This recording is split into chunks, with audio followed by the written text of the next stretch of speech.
Hello, everybody, and welcome to Genesee Community College, the site of tonight's nightcap in the Batavia Lions Club Pete Arras Memorial Tournament.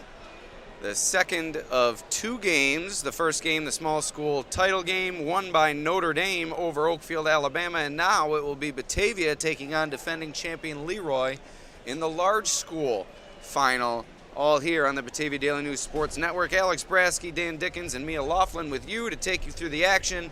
We're just minutes away from tip-off between the Blue Devils and the Knights. Before we get started, we'd like to thank our sponsors, and beginning with Casella Waste. Casella is your #1 service provider for all your waste and recycling needs. Are you looking for residential pickup at your house, a dumpster, or roll-off service for your place of business? Call Casella Waste and check out their great rates on local waste removal. Casella is your #1 provider for all your waste and recycling needs, and is always putting your waste to work. Call 585-308-0662 for a quote today.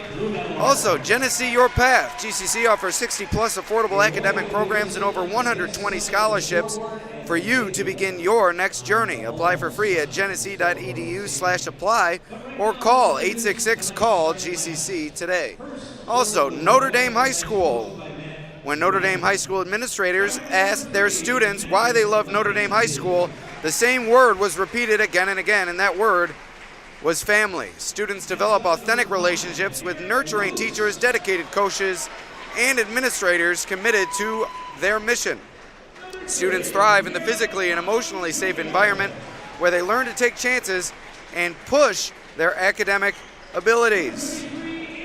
We invite you to discover the difference at Notre Dame's open house, February 2nd from 6 to 7:30, or call to schedule a visit today.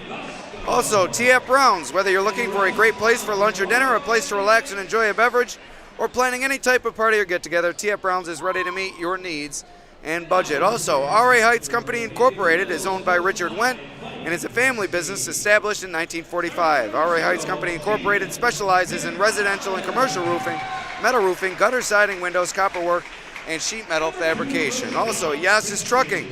When you need a paving or excavation service contract in the Byron or Batavia, New York area, there's only one company that goes above and beyond to fulfill all your excavation, septic, paving, and snow removal needs, and that is Yas's Trucking and Construction.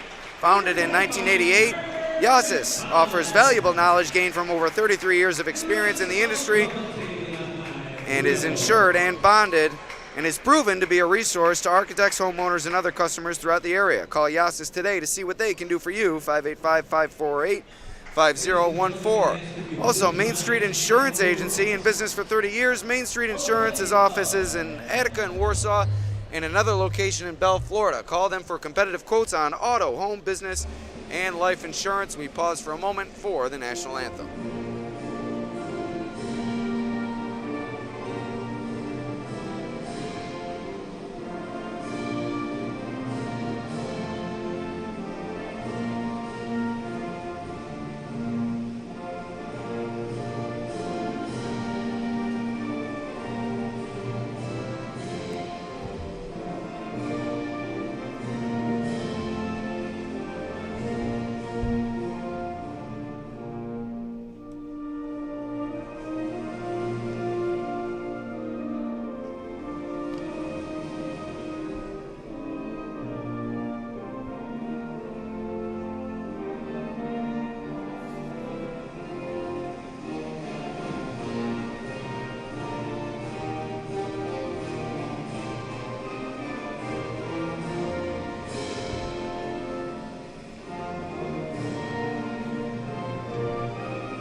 We'd also like to thank Empire Tractor, your local New Holland dealer selling a full range of tractors and farm equipment. Empire Tractor is also proud to sell Dixie Chopper zero-turn mowers, which is the world's fastest mower, and they are now selling and servicing the Coyote line of tractors, mowers, and utility vehicles. Check out their website, empiretractor.com, or visit in person right in front of the Genesee County Fairgrounds.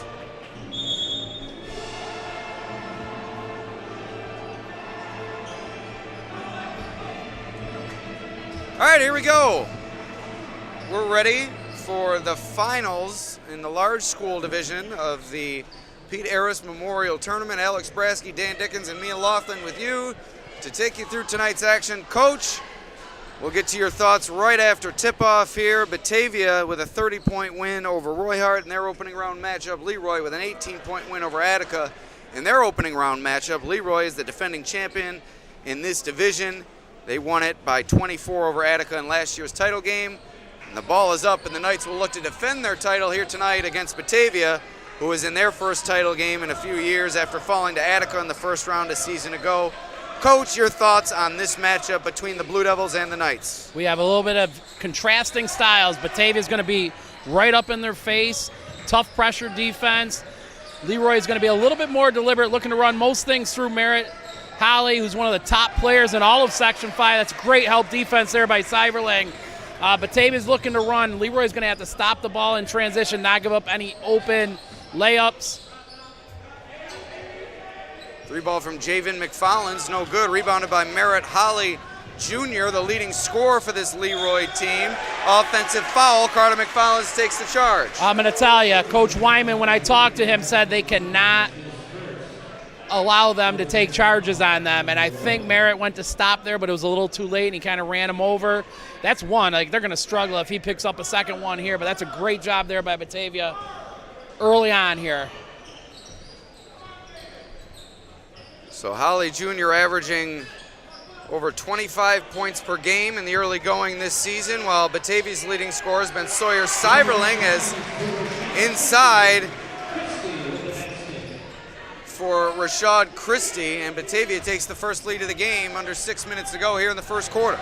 Yeah, Coach Brasky was saying a lot of good things about Christie, how he kind of brings it on both ends, kind of the glue that holds them together offensively and defensively. So it's important for him to get that quick bucket there. That's a great finish, very quick release there, right before Augusta could get over to him.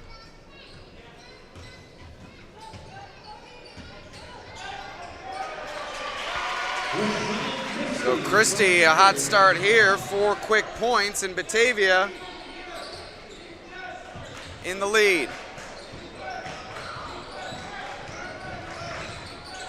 Here comes Leroy trying to break the seal. Andrew Pocock for 3. Dials long distance, and it's now a 1-point game. Big shot for Leroy.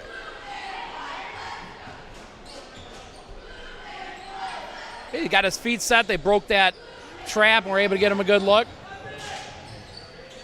Javen McFarland finishes inside.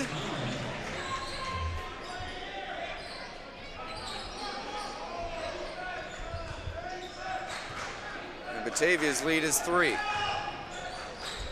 So if you're just joining us, you missed a fantastic first game of the night in the small school title game, a game won by Notre Dame over rival Oakfield, Alabama. It was Notre Dame's first title in this tournament since 1996. The Irish showed plenty of excitement upon claiming the title as Merritt Holly Jr. gets on the board for Leroy, now a 6-5 game.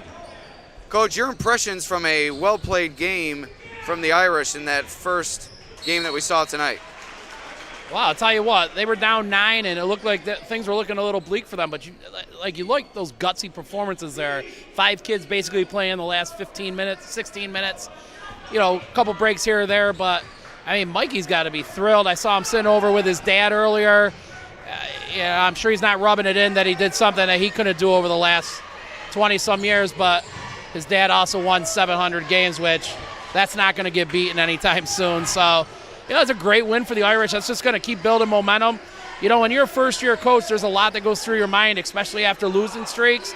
So I'm sure, getting things going on the winning streak and then beating a team like Oakfield is just going to help them immensely. That's a great play by McNeely. Helter-skelter. McKenzie takes it away. I knew that. For Leroy, and now Holly inside finishes through the contact. Leroy in the lead in the early going. Knights with a 1-point advantage, 4:30 to go in the first quarter. I tell you, that's dangerously close to being Merritt Holly second, and that would have been a tough thing for Leroy to overcome. McFarland kicks it to McClintock, tries the 3, no good. Gene Augusto, strong work inside to secure the rebound, and he's fouled by Christie.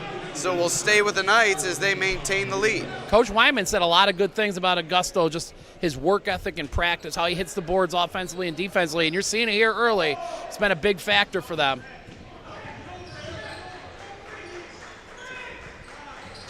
Gusto with 18 rebounds in Leroy's opening round victory over Leroy. Also had 10 points, and he's fouled there. He'll head to the line for 2 shots. Just a workhorse on the boards is Augusto, a ball full of energy, a relentless nature. He never quits on both ends, and he will really give Batavia a tough time on the boards tonight. A not well-sized Batavia team. Well, when you have another guy, I mean, Merritt's got to be 6'6", and you got another guy like 6'3" and a big body that can score down there, takes away the ability to give as much attention to Merritt from your big guys, and it's going to get him some one-on-one looks in the post. And Leroy, this game couldn't have started any better for Leroy right now at 8'6".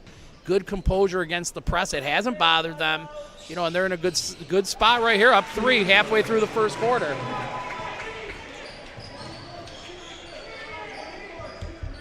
So here's McClintock initiating Batavia's possession.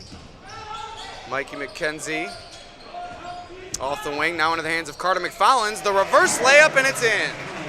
Nice move from Carter McFarland along the baseline.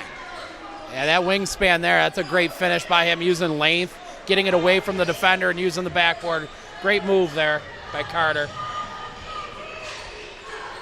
Kenzie swings it over to Pocock. That's his hot spot. Not able to knock it down this time. Now Batavia will look to run in transition, but a good job getting back by the Knights. McFarland's Kramer tried to work his way to the rim, but flailing underneath. And now the Knights have numbers. 3 ball from the corner for Eric Luce, no good. Cam McClintock chases down the rebound. And now here comes Batavia. I didn't like that shot. You have a 5-on-4 as McFarland was late getting back. 3 from the corner. You probably can get it any time, but this is what you get out there when you got high school kids. Nice little screen, the screener for Seiberling there. Seiberling from the elbow knocks it down. He's got a nice-looking jump shot. He can connect from all over the floor, the leading scorer for Batavia in the early going this season. I watched him play against Sutherland. Every time he shot it, I thought it was going in. So, like you said, that's a sweet shot from him there. Merritt Holly Jr. finding his groove in the early going as he knocks one down from the elbow. And it's not a good sign if you're Batavia, as Holly Jr. already able to find his way offensively in the early going. If you're Batavia, you were hoping to limit him and make it difficult for him to find his way, but he has certainly found his rhythm here in this first quarter. Well, that's a good move by McClintock.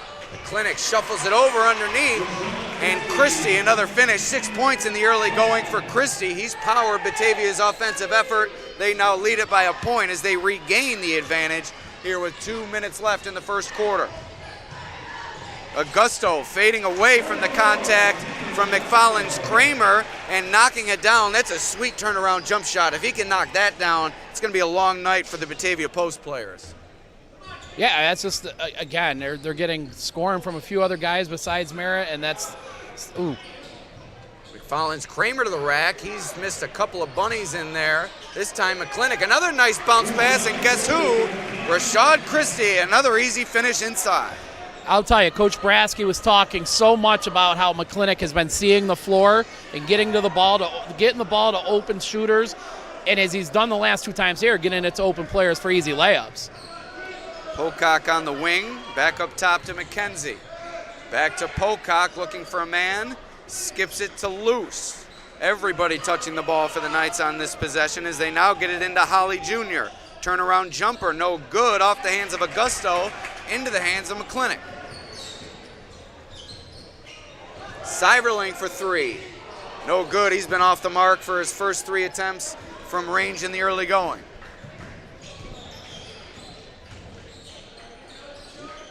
Lobbed into Holly. Batavia was fronting the post, and he can't get the finish, but he'll head to the line for 2 shots. And what Batavia is likely going to look to do is sandwich Holly in the post, but that time both defenders caught in front. They were able to loft it over the top. There's not a whole lot you can do with a guy with that size who uses his body well down there. I mean, Batavia's going to have guys scrapping and doing all they can. I've watched them play enough over the years. But, size is one thing. You're Coach Brasky brought up the fact, going to try to just go with basic defensive principles and get help side when needed, but sometimes you have to go to some other things. He asked what I would do. I told him, don't listen to me. He scored 35 on us last year. So And again, this has been a great first quarter for Leroy. We saw this in the first game where Notre Dame had it go their way in the first quarter. They've done a great job handling Batavia's pressure, so this is exactly how Coach Wyman's wanted this game to look. 2 for 2 for Holly Jr. He'll take a break at the end of this first quarter, and that's likely what you'll see Coach Wyman do throughout this game. You won't see Holly sit very often, but it will likely come at the end of quarters where his team is on defense. Yeah, you don't want him getting a dumb second one here. Aiden Bellavia into the game for Batavia now. He shuffles it along to Javen McFallins. Now into the hands of Carter McFallins. Kramer can't get the layup, but gets his own rebound. Bounce pass into Bellavia, and a cheap call on the offensive foul is not much contact there, but Parker Dowell hits the deck, earns the call, and Leroy will take over. What'd you think about that offensive foul call, Coach? I mean, I had no look at it. I was actually watching somebody off the ball, but hey, if you take it in the chest, if he leans in, I mean, that's a good job. I'm not even sure who took that. This is a big possession here.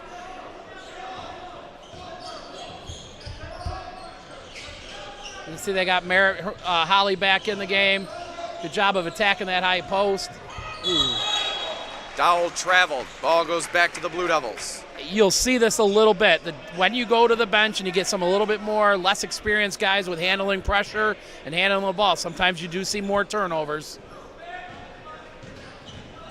Here comes McFallins. Kramer quickly to the basket. This time he gets it to go, and Batavia takes a 1-point lead as the first quarter comes to a close. And we'll thank our sponsors here on the Batavia Daily News Sports Network, beginning with our scoreboard sponsor, Casella Waste. Casella will save your business time and money on trash and recycling services. Also, Genesee Community College. Apply for free at genesee.edu/apply. Also, Notre Dame High School, recognized for the 16th consecutive year as your #1 secondary school in the Glow region. Also, TF Browns, whether you're looking for a great place to relax and enjoy a beverage or a great place for dinner, head to TF Browns in Batavia. Also, RA Heights Company Incorporated, your roofing experts. Trusted, reliable, and professional. Yasis Trucking, Construction, Excavating, and Paving.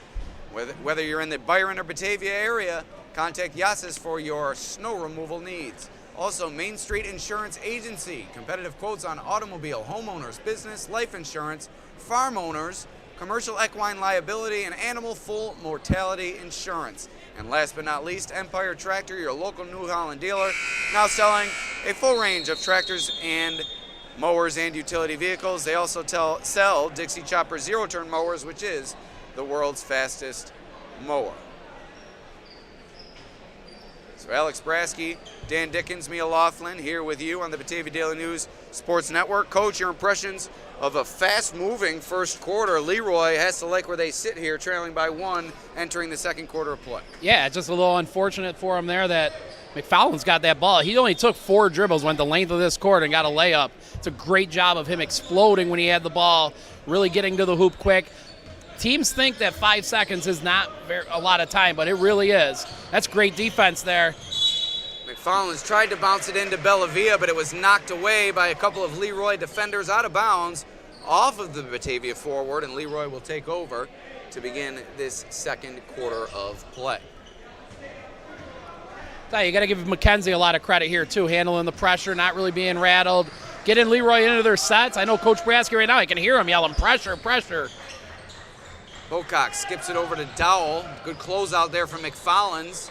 Into the hands of Kokitas. Now around to McKenzie. Boy, did the Leroy Knights move the ball quickly. They do, but even more impressive, I think, is this Batavia defense. They just recover so quick, and there's so many of them. And a late call there. I think it's the right call, though. I mean, Right. As Merritt Holly was contacted in the face, I don't think the official closest to the play had a good angle, so the official up top makes the call against Cam McClintock. And that's 5 team fouls against Batavia in the early going here. Pocock for 3, no good off the back iron. And Estefan Lovett able to corral the rebound. And here's Batavia in the front court now. Good crowd has remained here at Genesee Community College. Certainly a drastic change from the first round. And an offensive foul called again against Batavia. This one goes against Lovett. Yeah, just not needed there.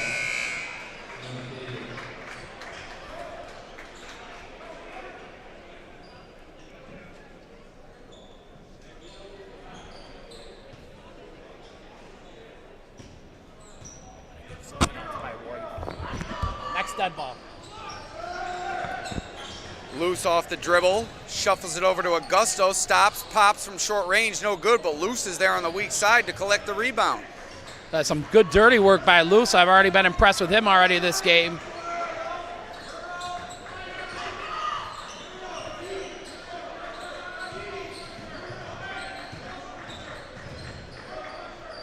Dowell for three, no good. Augusto goes over the top, over McFarland's Kramer, and he's called for the offensive foul. What did you think there, Coach?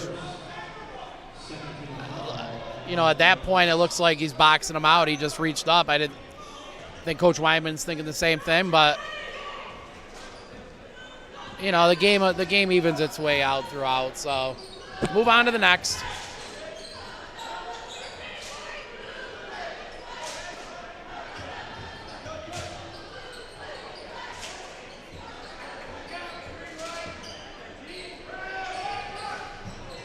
The box out by Holly. Some really good defensive possessions by the Knights here. I think, you know, when they can keep them out in front of them, make them shoot jumpers, they're going to be in better shape than when Batavia's able to get to the rim. It might have been a quick one. So up the floor quickly go the Blue Devils, out of bounds off Bellavia. And scoring is slowed here in the second quarter. No points as of yet over the first 2 minutes and 15 of this second quarter of play. Fast-moving first quarter, but defense has been the story here in the early going of the second. Yeah, and I think Leroy likes this pace. If you take a look at last year, what Attica did when they beat Batavia, that game was in the 40s. I don't think Leroy wants this game getting into the 60s, 70s. Going to have a hard time scoring with them there. So this has been a good blueprint here for Leroy with an opportunity to win. We'd like to thank those at home for watching on the Batavia Daily News Sports Network. We've had a good crowd throughout this tournament, and Coach, I know your wife Kate watching from home. Oh yeah, unfortunately she had a little bit of a injury on Christmas Eve and had surgery yesterday, and she's resting and recovering at home. But you know, big supporter of mine with everything I do basketball wise, so I just want to wish her the best. And I would also like to give a shout out to our Calmum girls basketball team winning their tournament tonight, beating a good Oakfield team. Ava Amaris was the MVP, and actually Maddie DeVore is dog sitting for me while my wife recovers for a couple days. So she made the all-tournament team, so I give a shout out to them. It's a big win for the Calmum girls. It's been a few years since they won it, so you know, hopefully they can move on with that. It's a good rotation, but he never touched them. Follins Kramer to the rim to extend Batavia's lead. Obviously, Coach Dickens, the former head coach of the Calmum boys basketball team and a teacher within the Calmum district, so rooting for his Raiders from afar tonight as he was watching the stream on his phone during the first game, following along during stoppages of play, and excited to see the Raiders come away with a win in their host tournament. Dowell fires up the three. Nice contest on the rebound from Javen McFarland to knock that one away. Good aggressive play, and they're going to need that from him to combat the size from Augusto and Holly inside. Yeah, it was a big-time rebound by McFarland's there, as I thought that was going to go to Augusto.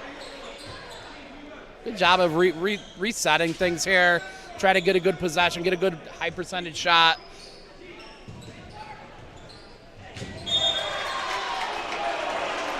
A lot of contact underneath. Offensive foul called against McFarland's Kramer.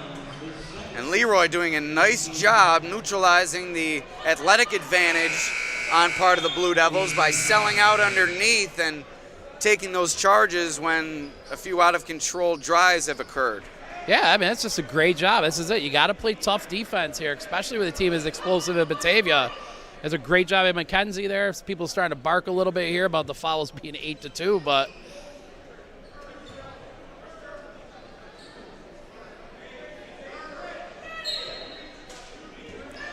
4:18 remaining in the second quarter. We've had a good start to this large school championship game here at the Pete Arras Memorial Tournament. Batavia out in front by 3. Leroy looking to defend its championship. Javen McFarland's really putting some pressure out there on the ball, as is McClintock. Holly Jr. fading from the corner, no good, missed everything but the backboard. Here comes McFarland's Kramer quickly the other way. He'll step back. Long 2, knocks it down. No fear for McFarland's Kramer. If there's one thing that he doesn't lack, I'll tell you right now, it's confidence. Well, you want kids that are confident out there, that's for sure. That's a big shot by him there. Gets us up to 5. Leroy needs to have a great possession here. Get something to the hoop. Maybe get Holly on the block.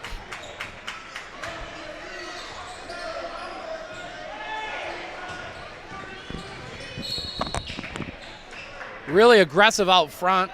I mean, Cyberlin with great defense on Holly last possession. Great job of getting in the passing lane there. I know that's a big part of Batavia's success, is getting in the passing lane, taking away some of those easy opportunities to get the ball to the wing. Go back to 20-15 is your score.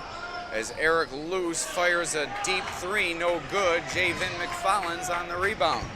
Nice bounce pass to Cam McClintock, but he's surrounded by Leroy defenders, and now a 3-second call as he couldn't find an outlet after, like I said, being swarmed by defenders that outsized him a little bit inside. Yeah, it's a tough spot for him to do there.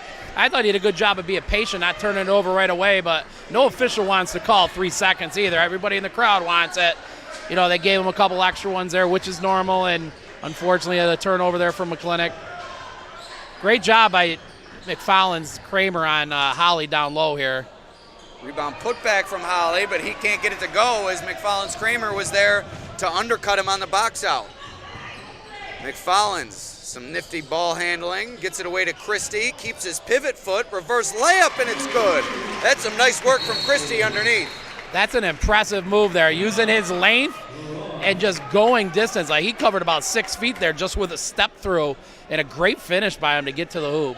And Coach Weinman wanted the call on Carter McFarland's Kramer on the box out underneath on Holly.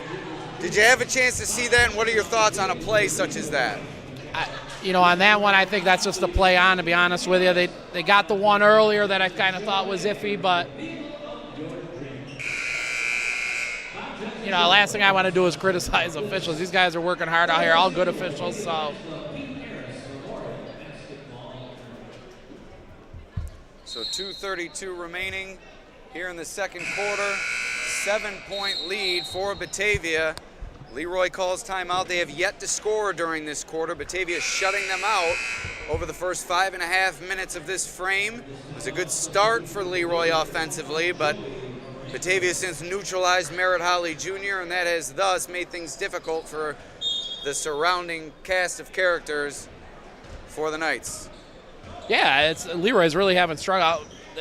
Maybe, I don't know if they've scored in the second quarter, to be honest with you. Augusto feeds it into Holly Jr., tips it to himself. That's a great double team there. Love it, comes down to rip it away for the jump ball, and that's what Batavia is looking to do. One man on the backside, one man on the front side, sandwich Holly in there, and Lovett came through to rip it away for the jump ball.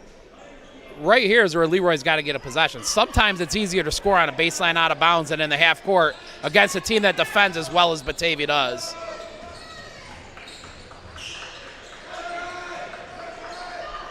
Here's Leroy in desperate need of a basket. Outside of Pocock draining the early 3, they have not had the range from the perimeter. Now it's Augusto looking to go, but it's taken away by Joe Marenko. A sub on for Batavia and making his presence felt as he rips that one away for the turnover. They just swarm you. You don't have time to hold it and think. You already got to know what you're going to do with the ball as soon as you get it. Cyberling off the dribble into the lane, has it poked away. McKenzie looks ahead to Holly Jr. to the rim, contact and one. Holly Jr. will look to make it a 3-point play with 1:32 remaining in the second quarter. It's down to a 5-point Batavia lead and a chance to make it 4 with a made free throw. Hey, bad as they've struggled here in the second quarter, they got a chance to cut it to 4 points. You go into the halftime within 5, again, you try to be positive and come out in the third quarter. He's a great foul shooter, too. You don't see that too often from guys his size. All right, as much as Leroy has struggled offensively during this frame, Batavia has slowed as well. Only 6 points during this quarter for the Blue Devils. Yeah, after a 16-point first quarter. It's just a great job of keeping them in front. Mikey McKenzie changes that as he knocks down a 20-footer from the wing. I saw him do something similar against Sutherland a couple games ago for them, too. Very smooth with his form, wide open. I think he's going to knock those down. He's working hard here, but Holly's a tank, as is Augusto. Good help side defense from Batavia, but Augusto working hard as ever down low, able to get the rebound, a second chance opportunity. He's fouled. He'll head to the line for 2 shots. Under a minute to go here in the second quarter. Batavia waiting to check in for the Blue Devils. Coach Brasky not happy with his defensive rebound. He's going to put Batavia in.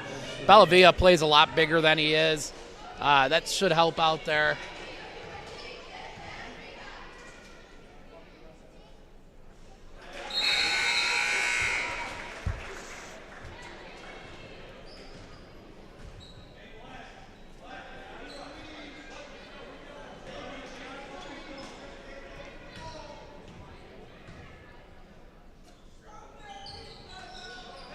And 2 for 2 for Gene Augusto. 4-point game inside a minute to go. And as Coach alluded to, Leroy has to like where they are before that 3-pointer from Mikey McKenzie as he was left wide open. Leroy did not get back on defense after the made free throw. And on top of getting back on defense, you also have to identify when you get back, and they left McKenzie wide open in the corner. Oh. And Holly fouled on the putback. He'll head to the line for 2 shots, hit in the face again. That's his second time being hit in the jugular. It's not a good feeling. You get 2 guys come down and give backside help to him. Misses it, but you're trying to stay straight up, so sometimes you don't turn your back into him to box him out. He goes over to the other side, gets the rebound, and just gets to the line. Makes the first free throw, does Holly. It's so hard when you got a guy this talented, this big. Because obviously that's the focal point for the offense and Batavia's defense as well. So 2 for 2 for Holly Jr. It's down to a 5-point game.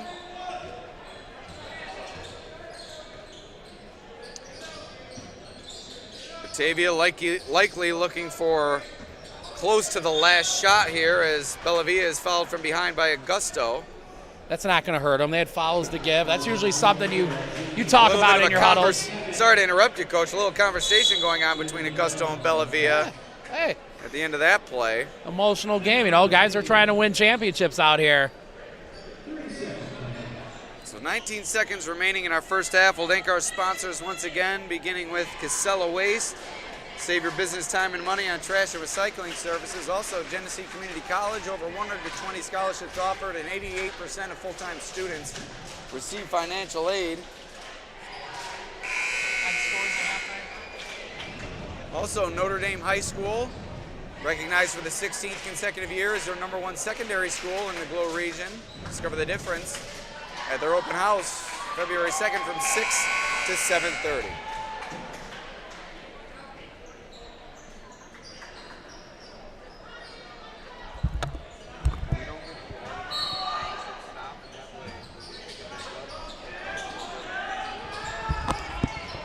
So the final 15 seconds of play here for the Blue Devils. Marenko will begin the possession for Batavia. Now into the hands of Lovett. 10 seconds to go. The shot clock is off. Marenko looking for Lovett inside. Play. Turns it over.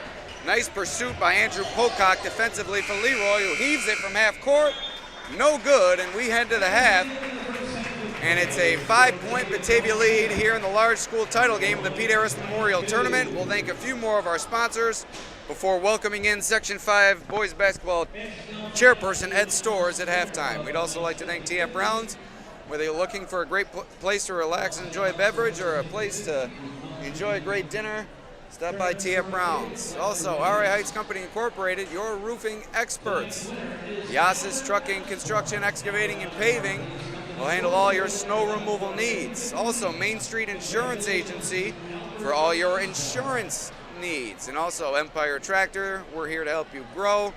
It's Empire Tractor, now selling its servicing full line of Coyote tractors, mowers, and utility vehicles. And here are, before we get to Ed's stores, the Batavia High cheerleaders.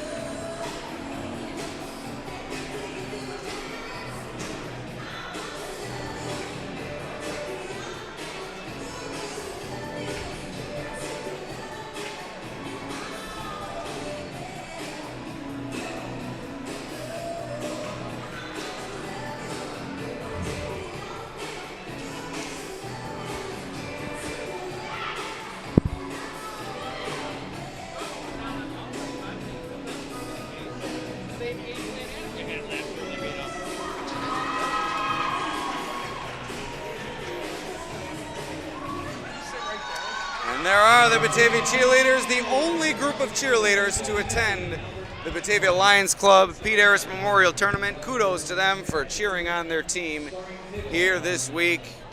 Really adds to the environment here at the college. So, Mr. Stores, Ed Stores, the Section 5 boys basketball chairman, here for a quick interview at halftime.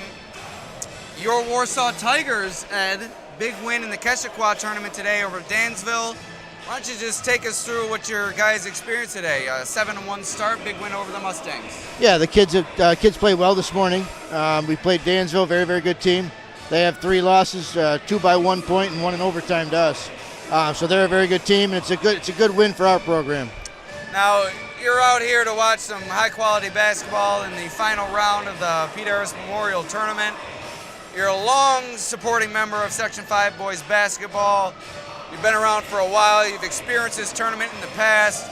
Just what can you say about the Batavia Lions Club and the effort they put forth each year to put on the best show possible for the crowd on hand? Yeah, I do try to get over to GCC, every other year. It's a great venue for basketball games, and it's a perfect showcase for some small-town basketball. You know, even with Batavia being a city, quote-unquote city, it's a good small-town basketball feel. So I like coming. Now, you've taken in the first half of this game. You're familiar with Leroy, maybe a little less familiar with Batavia, but your impressions of a competitive game thus far, I'm sure many expected Batavia to enter as a favorite, but Leroy more than holding its own in the early going. Yeah, Batavia is always going to be very, very athletic, in which they showed so far. And then Leroy's got the Holly kid in the middle who's going to be a tough cover for everybody who plays him. We struggled with him when we played him too, so we'll see what happens in the second half. But it's a good ball game so far. How about throughout Section 5? You have a good vantage point looking at everything that goes on a weekly basis. Just can you talk about a little bit about the excitement this time of year, turning over into the new year, teams starting to find their identity? Maybe if you have any teams that you can point out at the various levels that are having some really good seasons. What have you seen thus far from overall in Section 5? I think now is the time where people start paying close attention to the website. They start looking at the standings a little bit more, and they start to start playing with the seeds a little bit, see where everybody's kind of going to end up and shake out, come semifinals, come finals in the Blue Cross. So I think most people are, once the new year hits, a lot of people start focusing in on that website and start looking at the brackets a little bit closer. Now, you saw Notre Dame win its first title in this tournament since 1996.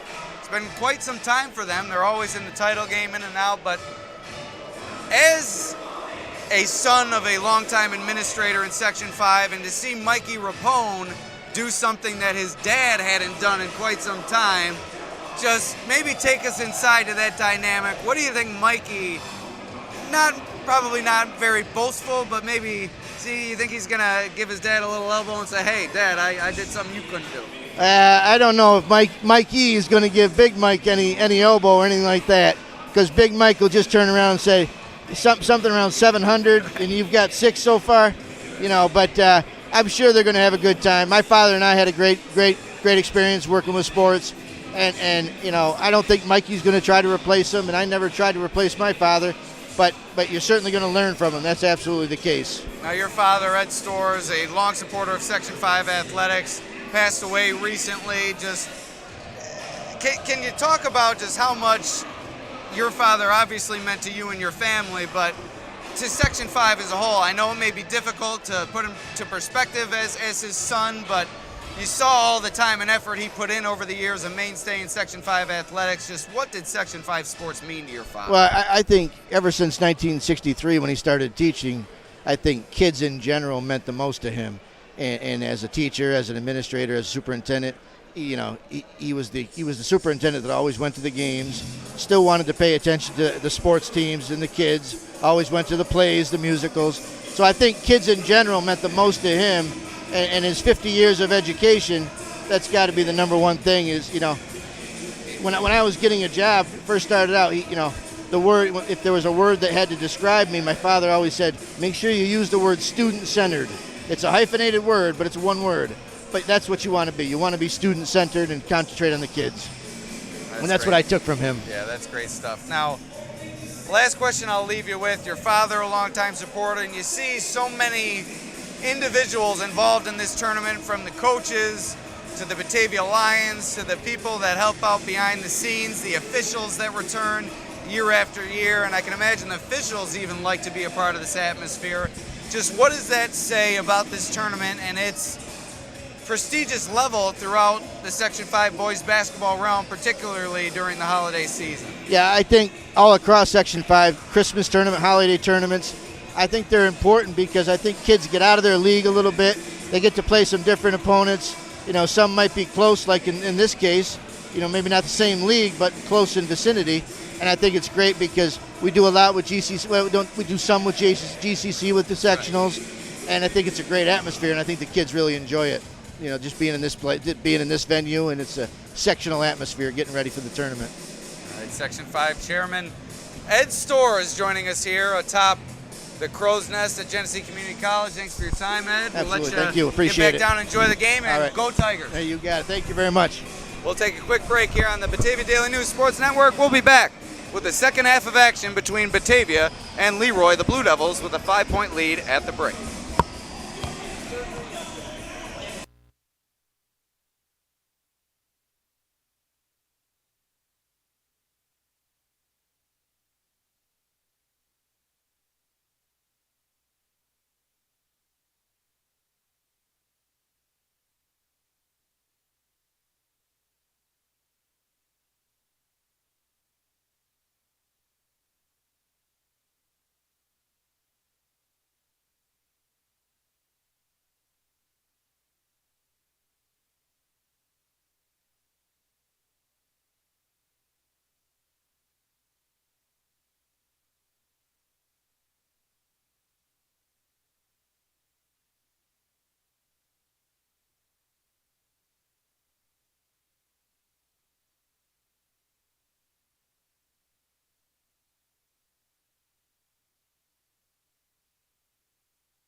All right, we are just about ready for the second half of action here at Genesee Community College.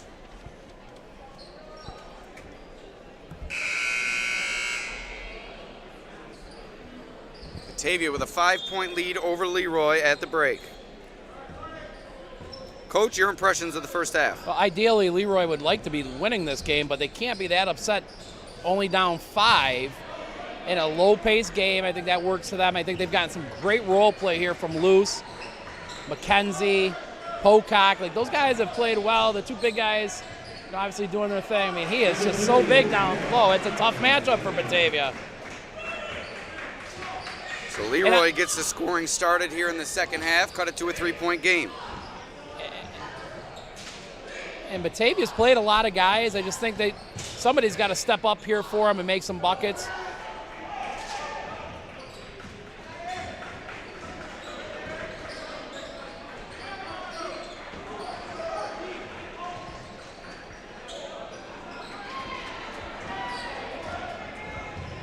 Great pass. Oh.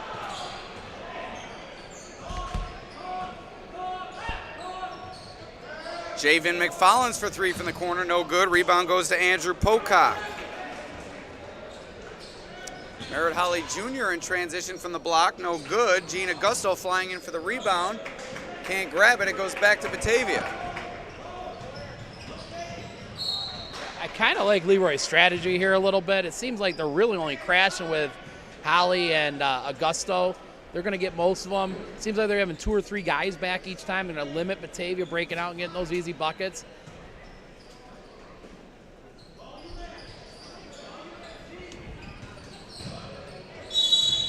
Here's Carter McFollins. Kramer trying to scoop shot, can't get it to go.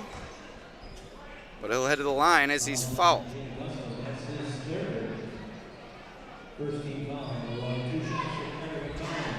That's Augusto's third. That could come into play. He's been big for him out there. Looks like they're going to go back to Dowell. I'm sorry.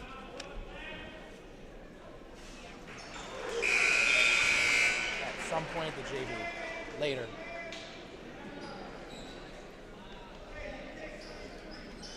McFollins Kramer's been very active out there all night. He's struggled finishing, but his length is something defensively for them. And he's getting to the hoop with that length and getting to the line here and able to make it a 5-point game. He makes this one. So Carter McFollins Kramer able to knock down 2 free throws. Batavia's lead back up to 5.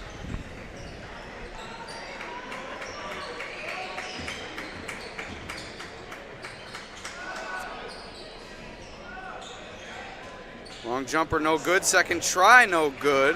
Batavia comes away with it. Here come the Blue Devils in transition now. Christie to the rack, and he finishes. He's tough to stop on that wing. Good body control. A smooth player. That's a great look for Batavia. Big bucket for them. Parker Dowell off the dribble. Throws it off the leg of a Batavia defender. It will stay with the Knights.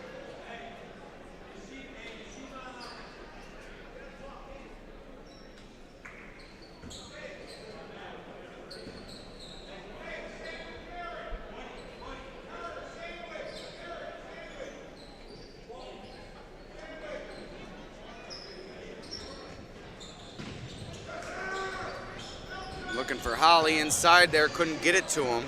It's a great job by Jay Vin sliding in front of him taking away that front cut. Holly looked to go off the dribble there, but guarded closely. Now doubled in the post. That will force Pocock to launch the 3. No good. Holly Jr. on the rebound. Count the basket. He'll head to the line for a 3-point play opportunity. Yeah, that is not legal guarded position when he has the ball and he's shooting.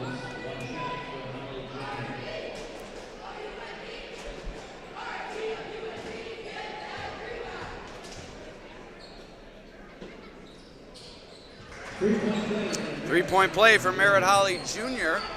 Leroy continuing to hang around. They trail it by just 4, 5.5 minutes to play in the third. Ooh, Holly probably got away with one there.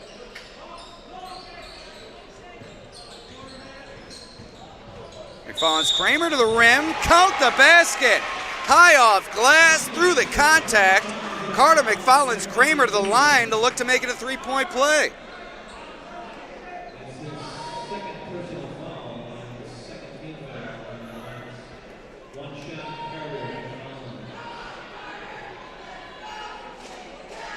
I believe they got the foul out front before the contact underneath, but he was in the act of shooting, so Dowell got ran over for nothing there.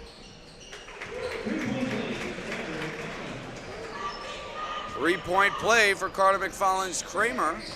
And Batavia's lead now up to 7.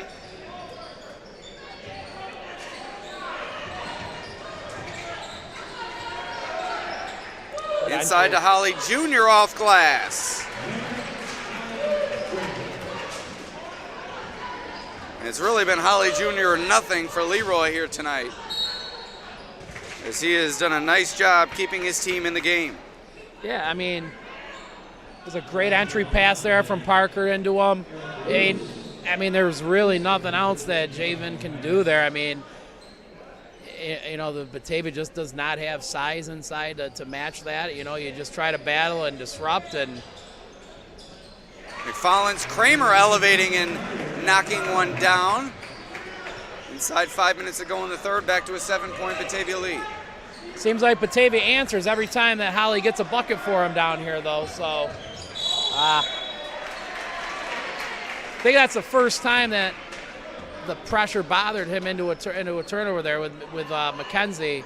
McClintock just kind of harasses him, picks and chooses his time to get a little bit closer in that. But like I said, McKenzie's done a good job with it up until then. Inside, McClintock tried it. Christie got the rebound. Another opportunity for Batavia. No, Leroy able to come away with the loose ball. Now here come the Knights.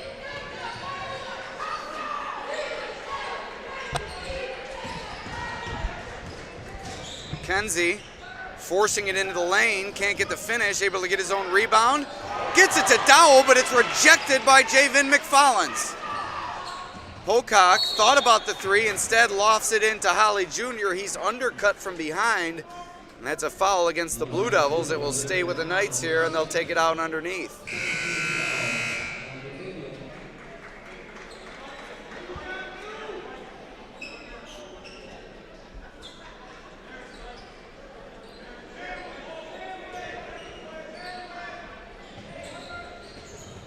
Dowell for three from the corner. Missed everything. Christie on the rebound. I think you get blocked as bad as he did on the last shot that he took. You're going to fire it a little quicker. Probably just not a high percentage shot for him there.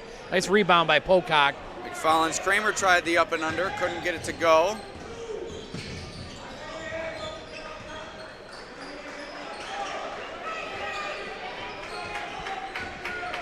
Dowell bounces it into Holly. Offensive foul. McFarland's Kramer, heady play. Although, I don't like those calls, Coach. That's very minimal contact on the block. You saw one earlier go against the Blue Devils, this one against the Knights. I think that's a little bit of a flop there. I mean, I can't see that from here. I mean, he looks like he's squared up, but I can't tell the contact from here. I mean, great job of selling it on Batavia's part. Sometimes you got to give them kudos for that. So here comes Batavia following the offensive foul called against Holly. I believe that's his second foul of the game. I mean, there's not a team in Section 5 that takes as many charges or attempts as many as Batavia. Reverse layup for Seiberling. Yeah, it'd be nice for Batavia to get him going, keep open up this lead, but Leroy's got to have a good look. Again, they're fronting with the backside help. Yeah. Blocking foul called against McClintock.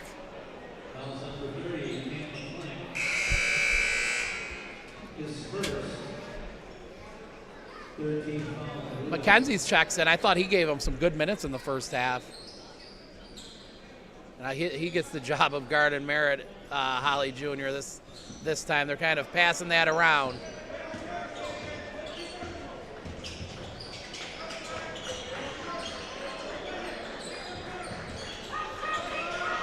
Dowell tried to bounce it into Holly Jr. Solid defense provided by Mikey McKenzie. Now here comes Javen McFarland's leading the break.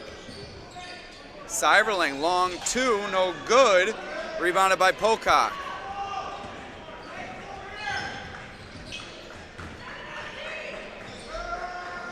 Good cut by Kalkidas. Just missed him there a little late. You don't want to throw it late. That usually turns into a turnover. Pocock thought about the three.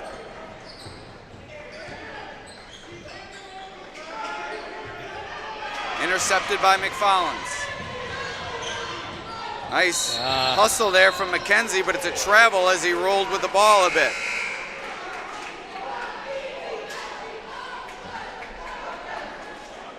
Yeah, those cross-court passes not really going to be successful here. Every time Leroy looks like they have an open lane to the basket, somebody else from Batavia comes over. That help side defense really making it tough for Leroy in the half court. And a timeout called by Leroy. Update from the JV level of this bracket. Batavia with a win over Leroy in the title game. Head coach Dave Pirro Jr. with his first Lions Club tourney title as Batavia's JV coach. Pirro, a Notre Dame grad, so coming across town and leading the Blue Devils JV squad to a title in the JV tournament, while he took down former Batavia JV coach Anthony Macaluso in that title game, who is now Leroy's JV coach. Well, you take a look at, again, these staffs just being very, very solid. You know, Dave Pirro, again, is a guy he's coached varsity girls, JV. He actually was my JV boys coach in the mid-2000s for a few years. You know, he brings some great experience on the sideline. Good to see them get a win there. You know, Anthony Macaluso was a head coach varsity boys at Perry for a couple years and took them to the sectional finals. A great, hard-working coach. You know, there's no secret that, like, you need guys that want to put in time, effort in order to be successful at all levels, just not the head guy. So Leroy comes up empty out of the timeout. They trail it by 9. Under 2 to go here in the third, and a hand check called against the Knights as McKenzie was looking to drive to the rim. And that call goes against Cal Kokitis, his first of the night.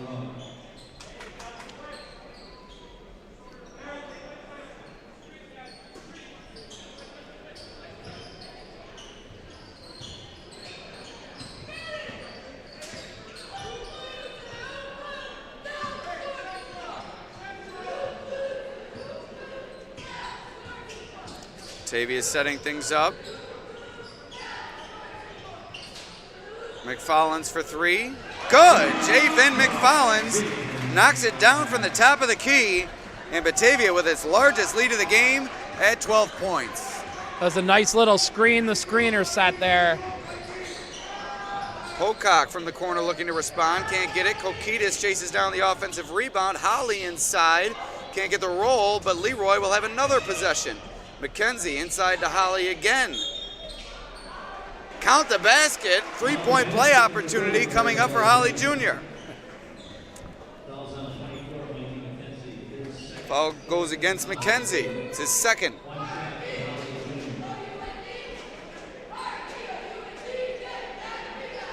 Again, I mean, this thing got up to 13. Now they got a chance to get it back to single digits.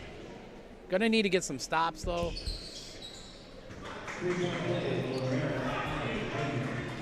3-point play for Holly Jr. That keeps Leroy in the game. They now trail by 9. A minute to go here in the third quarter. The Pete Arras Memorial Large School Tournament title game.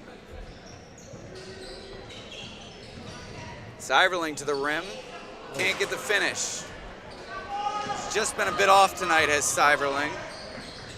Kokitis on the other end elevates, and he can't get the roll.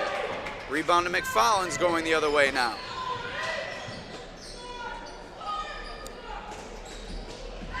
Seiverling to the rack. Nice Euro step. Juked out the Leroy defense and finished at the rim. That's a great strong take and finish by Seiverling there. I mean, I thought he was going all the way over to his right as well, and I'm way up here. So, big bucket. Leroy needs to get something here. McKenzie Great had defense, that one taken away by McFollins. Here comes McFollins. Kramer to the rim in the finish. 5 seconds remaining in the third. Batavia leads it by 13. Holly from the volleyball line, no good. And the Blue Devils with their largest lead of the contest, 13 points entering the fourth quarter of play. And once again, we'd like to thank our sponsors here on the Batavia Daily News Sports Network, beginning with Casella Waste. Casella will save your business time and money on trash and recycling services. Also, Genesee Community College. Apply for free at genesee.edu/apply. Also, Notre Dame High School. Discover the difference at their open house February 2nd from 6 to 7:30. Recognized for the 16th consecutive year as the #1 secondary school in the Glow region. Also, TF Browns. If you're looking for a great place for lunch or dinner or a place to relax and enjoy a beverage, stop at TF Browns today. Also, RA Heights Company Incorporated, your trusted, reliable, and professional roofing experts. Also, Yasis Trucking, contact them for all your snow removal needs. Also, Main Street Insurance Agency offices in Attica and Warsaw, all of your insurance needs. And last but not least, Empire Tractor, we're here to help you grow, now selling and servicing the Coyote line of tractors, mowers, and utility vehicles. We're getting set for the fourth quarter of play here on the Batavia Daily News Sports Network. Alex Brasky, Dan Dickens, and Mia Laughlin with you. It's been a fun night of basketball, Coach. Looks like Batavia's set to pull away here, but Leroy trying to hang around and make one last gasp effort at back-to-back championships. Yeah, I think this is something here. Down 13, the first 2 minutes is huge if you're going to win the game. Even if you don't come back in this game, you want to build on this. Leroy's got some tough games coming up. I know they play Avon soon.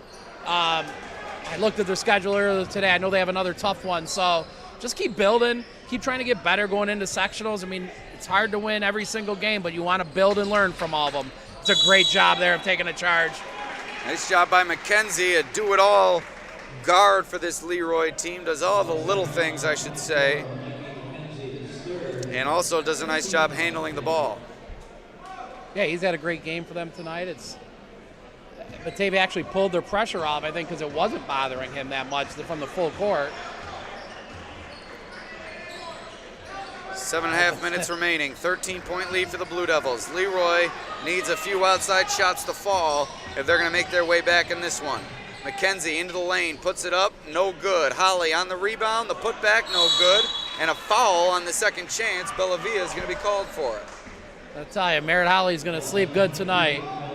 He is working hard out there. It's going to be a tired guy. I hope his dad, Merritt Holly Sr., has the ice pack for him, and maybe he bought a hot tub with his job as a superintendent over at Leroy. The difference between Merritt Holly Sr. and Merritt Holly Jr. is Merritt Holly Sr. was taller but never went inside of 15 feet, so big difference in player. Merritt Holly Jr. able to go inside and outside. Holly Jr., I believe, has 27 of Leroy's 33 points, if my math is correct. I could be off by a point or two, but he has certainly carried the load for them offensively, and it's going to be the case for him throughout the season. Leroy does not have many options in terms of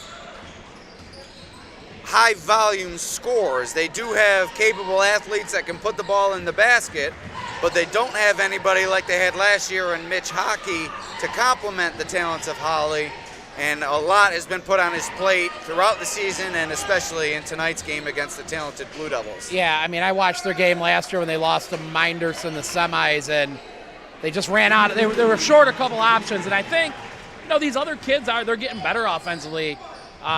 Just got to keep improving as the year goes on. It's still 15 games left.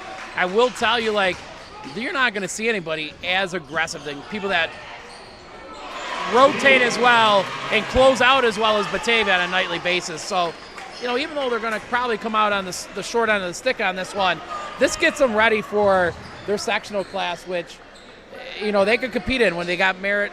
Tough break there. Impressive finish at the rim there from Javen McFarland's that answered the inside finish from Holly. Back to a 12-point lead for the Blue Devils, and time running out on the Knights here.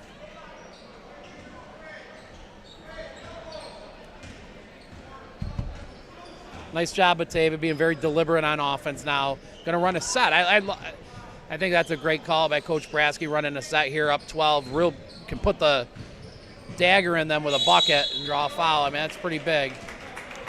Carter McFarland's Kramer will head to the line. I mean, you have a guy like Coach Brasky, who's won a ton of games, been around. I mean, here's a guy that was coaching when I was still playing. I remember going over there and scrimmaging them his first couple years, and just to see how he's done with this program and the hard work and the effort. And that's how you turn a program around, is hard work and effort and get kids to buy in. And I remember watching them go lose. I believe it was maybe 1998, 1999. They lost an 8-9 game at home in overtime. It was either Kearney or one of the Greece schools. I cannot remember that. And then the next year, I believe was when they ended up winning sectionals. And just the steady greatness every year out of Batavia basketball is something that he should hang his head on. And you see it here, or hang his hat on. And you see it here, and it shows. There's a lot of pride in their whole team, and guys take, losing last year in the finals of this thing seriously and don't want to lose a second time without winning. It's been a long time since your dad hasn't won the finals, and last year was, I'm sure it didn't sit well with him. We'll take a quick break here on the Batavia Daily News Sports Network. Our sponsors on the screen in front of you.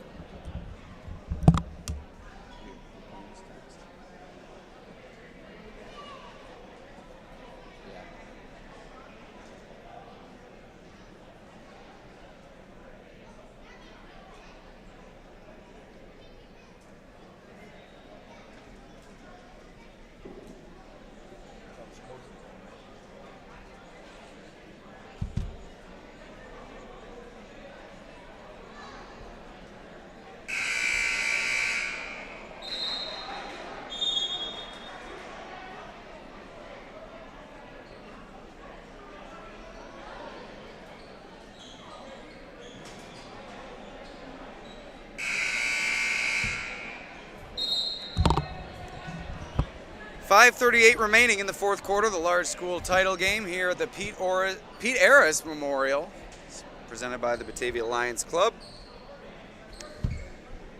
Leroy's put up a good fight, but Batavia's starting to pull away. We'll see how things turn out here over the final few minutes of action.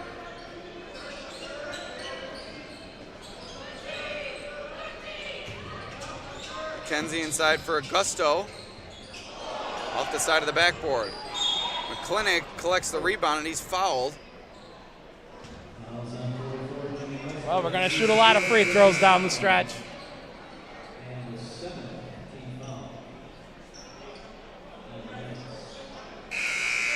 For our sake, Coach, let's hope it's not too many. My poor wife's sitting at home now. I got to get home and go back to my nurse duties for her, so. Kate is a wonderful woman, and yes, you're not wrong there. Like, we send our best to her. Yeah, I'm just hoping she's able to go to the Bills playoff games. I know she is, so hopefully we can figure something out. McClintock, no good. Dowell on the rebound.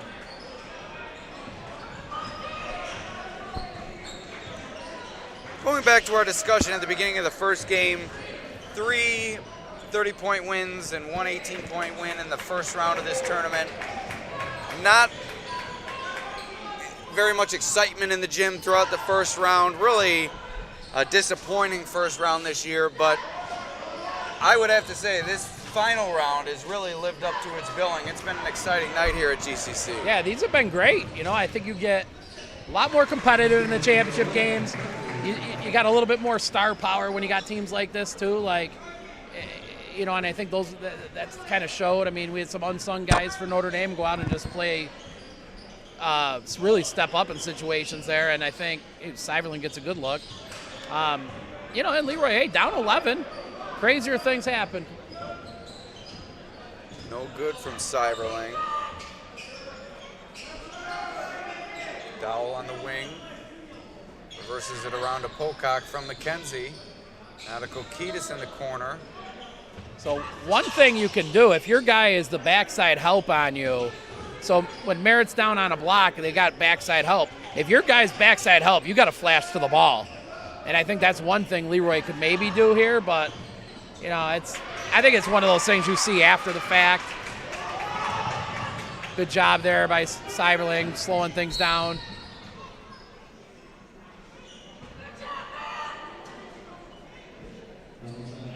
McClintock takes it away, and Cyberling's fouled now in the front court. He'll head to the line for 1-1.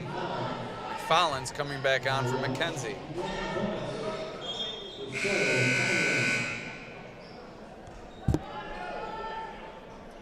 Alex, I got a serious question. Tim Stevens, another assistant for your dad. those two are out at Batavia Country Club quite a bit playing. Also, they don't play early in the morning like I don't, so I see them out there quite a bit with my wife. So who wins most of the time, Tim or your dad?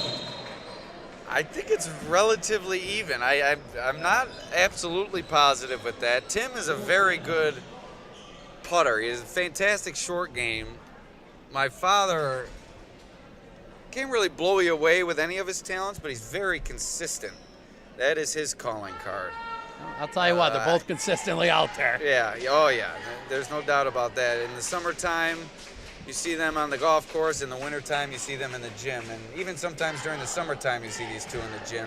And it's the same thing with the Leroy coaching staff. I mean, there's no secret when you have success at the varsity level, you have to put the time in the off season, and you're no stranger to that, Coach. And this Leroy team puts the time in the off season. Coach Macaluso at the JV level, Coach Weinman at the varsity level. Same thing for Batavia with Coach Pirro and Coach Brasky, and there's no secret that these two teams have had the success that they've had over the past couple of years. Yeah, I think, well, your dad doesn't golf in the morning because he's doing basketball stuff. I don't golf in the morning because I'm still sleeping, but yeah, it's definitely, you need guys that want to put in time. You need to open the gym 2 or 3 times. You got kids that want to get better and want to go and work out. The only way they're going to get better is with coaches there pushing them, getting them to do their thing.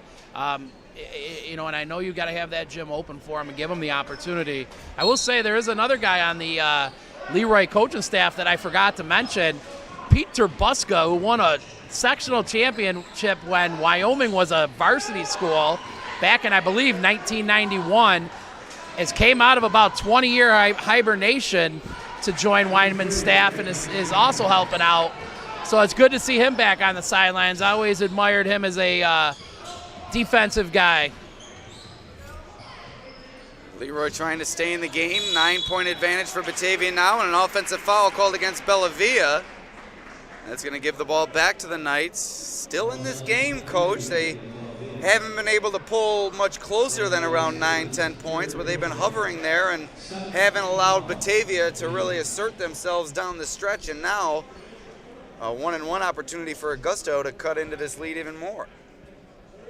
Yeah, I think that's a great job by Augusto using his big frame to seal there, and now he's got an opportunity to cut this down to 7.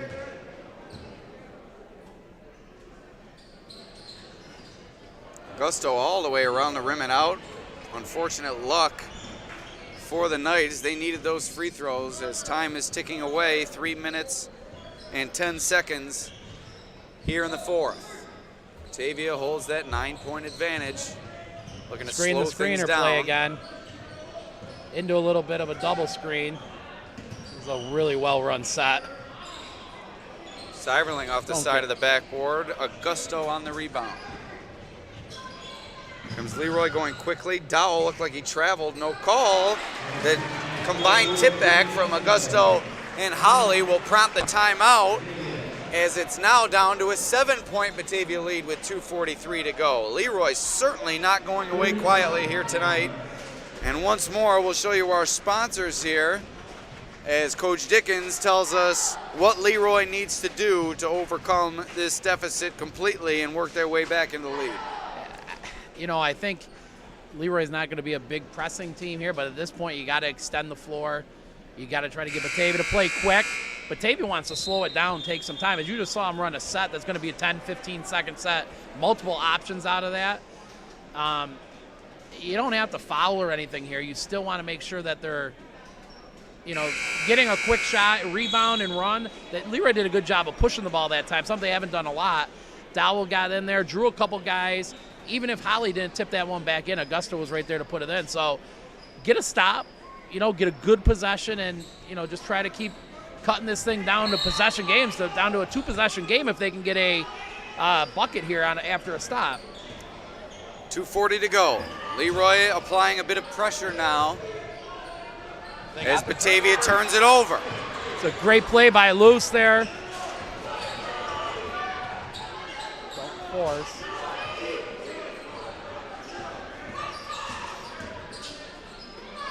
Loose. Looking for a man, gets it away to the correct man, Holly Jr., trying to fight his way through traffic. Solid defense there from Batavia. Tied him up, created the jump ball, and Batavia will take possession. That's great help defense there.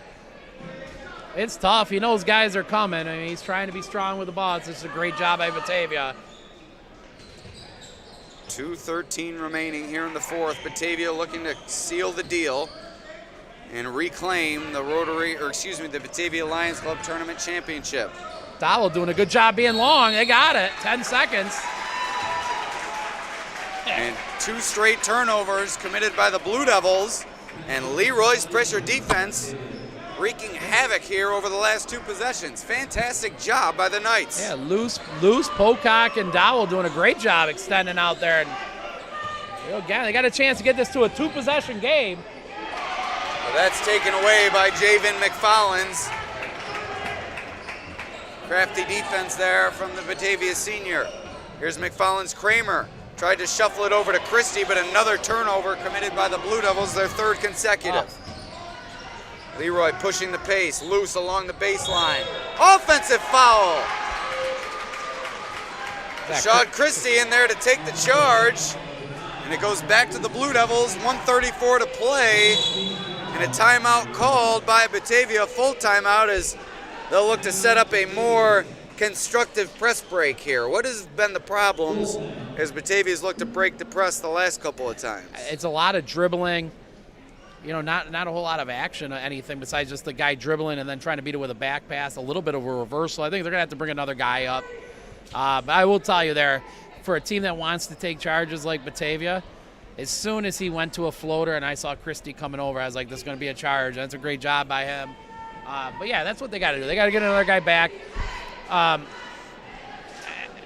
sure that they have a couple different press breaks. You could always go 4 across. You could go we had a couple home run hitters we'd always do, but, just protect the ball. Any trouble, call a timeout.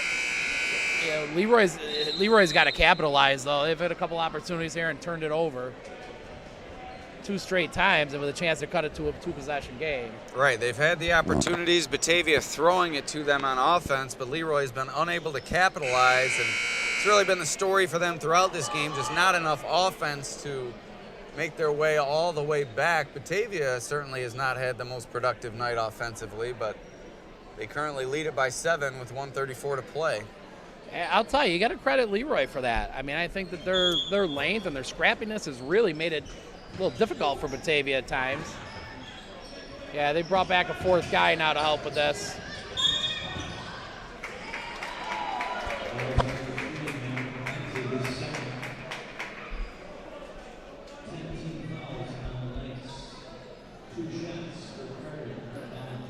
That's a good little in and out with a little change of speed too. It's a good veteran move there by Carter, McFollins, Kramer.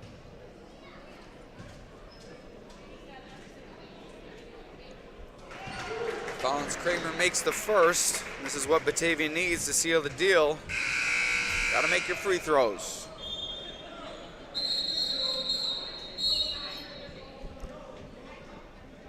And the sub came on too late, as the ball was already in the hands of the shooter.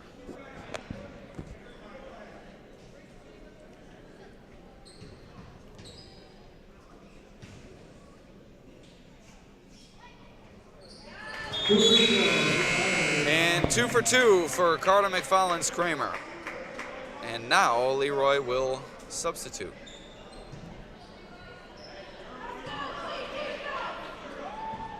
One and a half minutes to play. 9-point lead for Batavia. They look to close things out here. Augusto bowling a china shop, knocks over McFollins. Kramer, loose ball, goes into the hands of Batavia. And now McClintock is fouled with 1:10 to play. But time is running out on Leroy.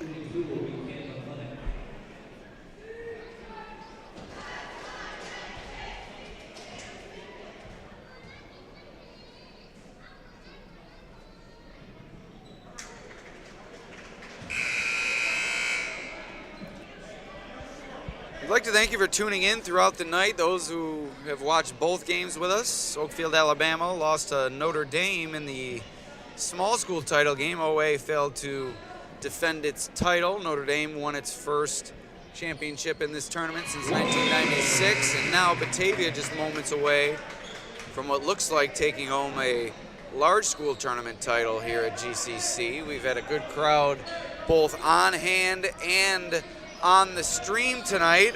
Shot clock should be reset, but I don't think it's going to matter. Yeah, they're going to reset the shot clock here. I did struggle a bit toward the end of that first game. Had a few lapses in moving the camera, coach. Missed some key moments of that game, but we do our best to bring you the action here on the Batavia Daily News Sports Network, and very rarely do we have slip-ups like that, but nobody's perfect. No, I mean, hey, you're doing double duty up here. You're announcing and doing the camera. And here's McFarland's on the rebound, taking it the other way. Under a minute to go. We'll see if Leroy calls off the Dogs. They don't. They foul with 49 seconds left and a 10-point deficit. Now, I always wonder from a non-coaching perspective, when do you decide to call off the Dogs? It may be a little bit too early now. Anything could happen still. 10 points, 50 seconds left. But at some point, you have to stop fouling and let everybody go home. I probably would not have fouled there, but you know what, though? You don't want to show any quit with your kids either. You want to give them opportunity to work late possessions, stuff like that. So, you know, there's things either side of it. I guess where I'm really talking about is when teams continue to foul down 10 with like 10 seconds left. Yeah, a lot of that I don't think is a coach wanting them to. Right. I think it's just kids not being aware, you know. Right. It's tough to tell an athlete who's been trying all game to call off the Dogs in their own mind, so I understand. Oh, big time rebound by Cyberling. Yeah, he's quite the athlete, that's for sure. He's got great fundamentals, and he can also jump out of the gym quick as well. And a timeout now called by Leroy. This is perhaps even more questionable than the foul discussion that we had, but hey, this is why I ask from a non-coaching perspective. I'm not in those huddles. I don't know how it goes. And like we both alluded to, it is hard to tell your kids who you've been preaching all year, never quit, never quit, never quit, with 30 seconds left in the championship game of a prestigious tournament to just all of a sudden quit. So I get it, but at the same time, it's late. Yeah, no, I hear you there. But obviously he wants to work on something. Right. There is some things you can't work in practice with your backups. It's just you can't get the same thing you're going to get from these Batavia kids out there. So, hey, if this is something that's going to help them on later in the year, then go for it. You know, I think that's important too. There are stuff you just cannot do against your backup players, and you don't get the same look. So, good for them. Let's see what they got here. Maybe they want to run an out-of-bounds play. I mean, the problem with boys instead of the girls is the clock doesn't stop after made baskets with boys high school. It does in girls, and you can't advance the ball to half court or the 28-foot line in boys like you can in girls. So, you know, eventually you're going to run out of timeouts and time, but it's like they're trying to get Holly with Mackenzie on them down there. Yeah. Coach Brasky obviously saw that as well. Inbound to Holly, back to Pocock for three, no good. Rebound to Carter McFarland-Screamer. And McFarland's to the rim, rejected by McKenzie. I think McFarland's was going for the dunk there. We saw him throw down a couple in the first round game. And now Batavia calls a timeout because Coach Brasky, I'm sure, is not happy with that aggressive play from McFarland's up 10 with 20 seconds remaining. Yeah, I think Coach Brasky, he's old school. You know, it's even good new to still school, see that. that's not I very think, good I just think trying to explain, like, you know, at this point, let's just dribble it out. Let's move on. I mean, freak injuries happen. He's going in hard like that. You don't need to get undercut or something. I mean, not that the Leroy kid was doing anything dirty or anything, because that's not the case. But things do happen. I'm sure he doesn't want to lose anybody.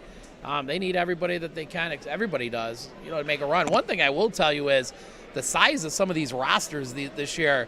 Batavia's got a healthy number, but even when Leroy only has 9, but Notre Dame only had 5 or 6 on the bench. Oakville has a large number.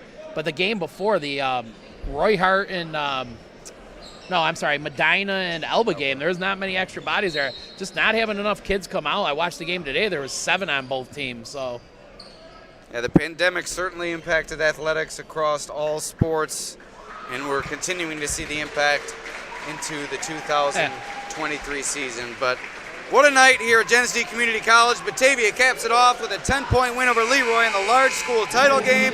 The Blue Devils are Pete Arras Memorial Tournament champions.